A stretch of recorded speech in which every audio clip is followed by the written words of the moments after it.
समीर और रिमझिम के प्यार की हुई नई शुरुआत और कहानी में आया 2 साल का लीप के बाद रिमझिम बनी समीर के बच्चे की मां। तो जब यहाँ पर अब समीर सोच लेता है कि वह 10 लाख रुपए जीतकर पृथ्वी शाह का दिल जीतकर रहेगा और सभी को दिखा देगा कि वह रिमझिम के लिए सही है। इसके बाद यहाँ पर समीर बहुत मेहनत करता है और समीर 10 लाख रुपए जीत भी लेता है। तो समीर वह पैसे पृथ्वी शाह को देते हुए कह देता है कि अब तो आपको मानना पड़ेगा कि हम रिमझिम के लिए सही है। समीर की मेहनत को देखकर पृथ्वी शाह का भी दिल पिघल जाता है और उन्हें यकीन हो जाता है कि सच में समीर बहुत ज्यादा टैलेंटेड है। पृथ्वी सहाय समीर को गले लगा लेते हैं और कह देते हैं कि समीर सच में तुम राजा बनने के लायक हो और तुम मेरी बेटी रिमझिम के लिए सही हो। जिसके बाद यहाँ पर पृथ्वी सहाय समीर को फिर से राजा बना देते हैं और कह देते हैं कि अब समीर मुझे तुम्हारे ऊपर खुद से भी ज्यादा भरोसा है। इसके बाद समीर और रिमझिम दोनों एक दूसरे को गले लगाकर बहुत ज्यादा खुश हो जाते हैं। समीर रिमझिम से कह देता है, रिमझिम हमारी बहुत बड़ी जीत हुई है और अब हम आखिरकार तुम्हें पूरी तरह अपनाना चाहते हैं, हम दोनों एक होना चाहते हैं। यह सुनकर रिमझिम भी हाँ कह देती है और समीर और रिमझिम दोनों एक हो जाते हैं। इसके बाद कहानी में 2 साल का लीप आता है। 2 साल के लीप के बाद नई कहानी में रिमझिम और समीर का बच्चा इस दुनिया में आ चुका होता है और वह बच्चा 1 साल का हो चुका है। समीर और रिमझिम दोनों अपने बच्चे के साथ बहुत ज्यादा खुश नजर आते हैं। समीर अपने बच्चे का अपनी जान से भी ज्यादा ख्याल रखता है और रिमझिम भी समीर से कहती है कि आपका बच्चा बिल्कुल आप पर गया है, ये बहुत ज्यादा नटखट है। लेकिन समीर और रिमझिम की खुशहाल जिंदगी में तभी आता है एक बहुत बड़ा मोड़। मोहिनी को रिमझिम से फिर से नफरत होने लग जाती है। मोहिनी सोचती है कि यह लड़की रिमझिम हमारे बच्चे के लिए सही नहीं है और मैं समीर से इस लड़की को हमेशा के लिए दूर करके रहूंगी। मोहिनी सोच लेती है कि मुझे समीर को यह दिखाना होगा कि रिमझिम तुम्हारे बच्चे का ख्याल नहीं रखती और रिमझिम उससे प्यार नहीं करती, जिससे समीर के दिल में रिमझिम के प्रति प्यार कम हो जाएगा और समीर खुद रिमझिम को धक्के मारकर महल से निकाल देगा। क्योंकि समीर रिमझिम से ज्यादा अगर किसी से प्यार करता है तो वह उसका बच्चा है। इसलिए अब मोहिनी समीर और रिमझिम के इस बच्चे का फायदा उठाकर ही समीर को रिमझिम से अलग करने की चाल चलती है। यहाँ पर जब भी रिमझिम समीर के बच्चे से थोड़ा दूर होती है तो मोहिनी मौके का फायदा उठाकर उस बच्चे को खतरे में डाल देती है, जिससे समीर को लगने लगता है कि रिमझिम तुम हमारे बच्चे का इतना ख्याल क्यों नहीं रखती हो और क्यों तुम इससे प्यार नहीं करती। जिससे यहाँ पर समीर रिमझिम से गुस्सा होने लगता है और धीरे धीरे समीर को लगने लगता है कि सच में रिमझिम हमारे बच्चे से बिल्कुल भी प्यार नहीं करती है। यहाँ पर अपने बच्चे की सुरक्षा के लिए अब समीर रिमझिम के खिलाफ होने लगता है। यह देखकर मोहिनी बहुत खुश होती है कि उसे सफलता मिल रही है। जल्द ही अब समीर रिमझिम को महल से भी निकाल देगा। लेकिन तभी कहानी में एक और नया मोड़ आता है और यहाँ पर रिमझिम को ही शक हो जाता है कि जरूर कोई तो बात है, वरना बार बार हमारे बच्चे के ऊपर ऐसे खतरे क्यों आ रहे हैं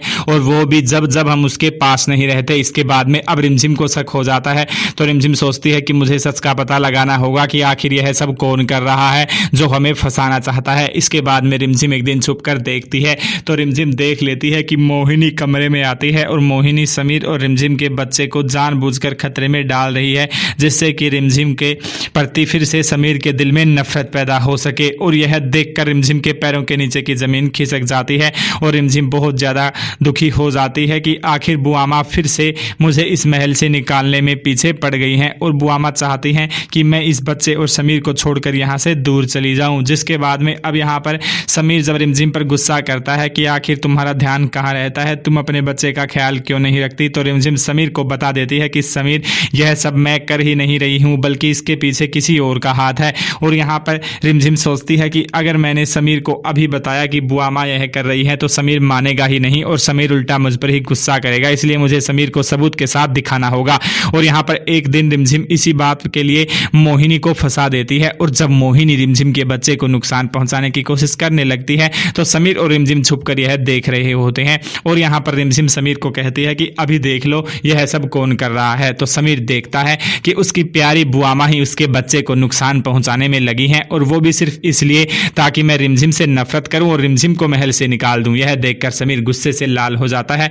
दूसरी ओर समीर का दिल भी टूट जाता है और वह अपनी बुआमा से नफरत करने लग जाता है। जिसके बाद समीर बुआमा को कह देता है कि आपने जो किया है इसके लिए मैं आपको कभी माफ नहीं करूंगा। और यहाँ पर बुआमा की कोशिश तो थी कि समीर रिमझिम और उसके बच्चे से अलग हो जाए, लेकिन यहाँ पर बुआमा उल्टी खुद के ही जाल में फंस जाती हैं और अब समीर सच जानने के बाद बुआमा को ही बड़ी सजा सुनाने वाला है। तो आगे कहानी देखना बहुत ज्यादा दिलचस्प होगा। क्या यहाँ पर समीर को बुआमा को महल से ही निकाल देना चाहिए? अपनी राय कमेंट करके बताएं।